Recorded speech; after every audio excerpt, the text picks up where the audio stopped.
Hi friends, Karikkam Chamundeshwari ക്ഷേത്രത്തെക്കുറിച്ചൊന്ന് കേട്ടാലോ. തിരുവനന്തപുരം ജില്ലയിൽ പാർവതി പുത്തനാറിൻ്റെ തീരത്ത് കരിക്കകം എന്ന സ്ഥലത്ത് സ്ഥിതി ചെയ്യുന്ന പ്രധാനപ്പെട്ട ഒരു ക്ഷേത്രമാണിത്. രാജഭരണകാലത്ത് രാജാവിൻ്റെ നീതി നിർവഹണ ക്ഷേത്രമായി അറിയപ്പെട്ടിരുന്നു. ഇവിടെ 3 ഭാവങ്ങളിൽ ആരാധിക്കപ്പെടുന്നു: മഹാചാമുണ്ടി, രക്തചാമുണ്ടി, ബാലചാമുണ്ടി. പ്രധാന കോവിലിൽ കുടികൊള്ളുന്ന ദേവിയാണ് ശ്രീ ചാമുണ്ടേശ്വരി ദേവി. പുഞ്ചിരി തൂകി നിൽക്കുന്ന ഭഗവതിയുടെ പഞ്ചലോക പ്രതിഷ്ഠയാണ് ഇവിടെ ഉള്ളത്. ഉഗ്രരൂപത്തിലുള്ള കാളിയുടെ രൂപമാണ് രക്തചാമുണ്ടി. സൗമ്യ രൂപത്തിലുള്ള ഭഗവതിയാണ് ബാലചാമുണ്ടി. ഈ 2 നടയും നേർച്ചയായിട്ട് നട തുറപ്പ് ആണ് ആൾക്കാർക്ക് തൊഴാനായി സാധിക്കുന്നത്. കളവ്, കുട്ടികളുടെ പ്രശ്നപരിഹാരം, അതാണ് ഈ 2 നടയിലെയും നേർച്ച. ഇതിനകത്ത് ഉപദേവതകളായി മഹാഗണപതി, ധർമ്മശാസ്താവ്, ഭുവനേശ്വരി, ആയിരവല്ലി, ഗുരു, മന്ത്രമൂർത്തി. ഈ അമ്പലത്തിന് പുറത്തായി ഒരു കാവുണ്ട്. നാഗരാജ പ്രതിഷ്ഠയ്ക്ക് അടുത്തായിട്ടാണ്.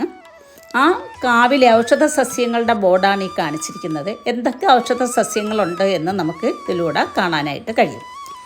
ആ നാഗരാജ പ്രതിഷ്ഠയ്ക്കുള്ളിൽ പുള്ളുവൻ പാട്ട് നടത്തുന്നുണ്ട്. 20 രൂപയാണ് പുള്ളുവൻ പാട്ടിനായി അവിടെ ഏർപ്പെടുത്തിയിട്ടുള്ള തുക.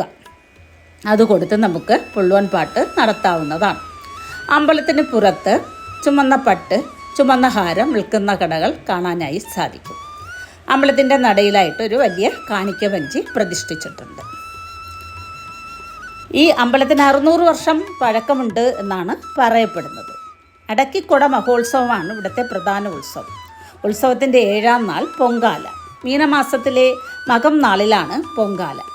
ഈ അമ്പലത്തിൽ പുതുതായി പണികഴിപ്പിച്ച അന്നദാന മണ്ഡപമാണിത്.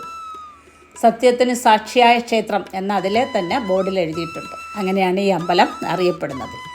ഈ വർഷത്തെ അമ്പലത്തിൻ്റെ നോട്ടീസ് അവിടെ വച്ചിട്ടുണ്ട്. അതിലൂടെ നമുക്ക് അമ്പലത്തിൽ ഉത്സവ കാര്യങ്ങളൊക്കെ അറിയാനായിട്ട് സാധിക്കും. മാർച്ച് 30 തിങ്കളാഴ്ചയാണ് പൊങ്കാല. വളരെ പ്രസിദ്ധമായ ക്ഷേത്രമാണ്. വിളിച്ചാൽ വെളിപ്പുറത്ത് എന്ന് തന്നെയാണ് അമ്പലത്തിന് എപ്പോഴും അറിയപ്പെടുന്നത്. എപ്പോഴും നല്ല ഭക്തജന തിരക്കാണ്. ഒരിക്കലെങ്കിലും പോയി തൊഴണം.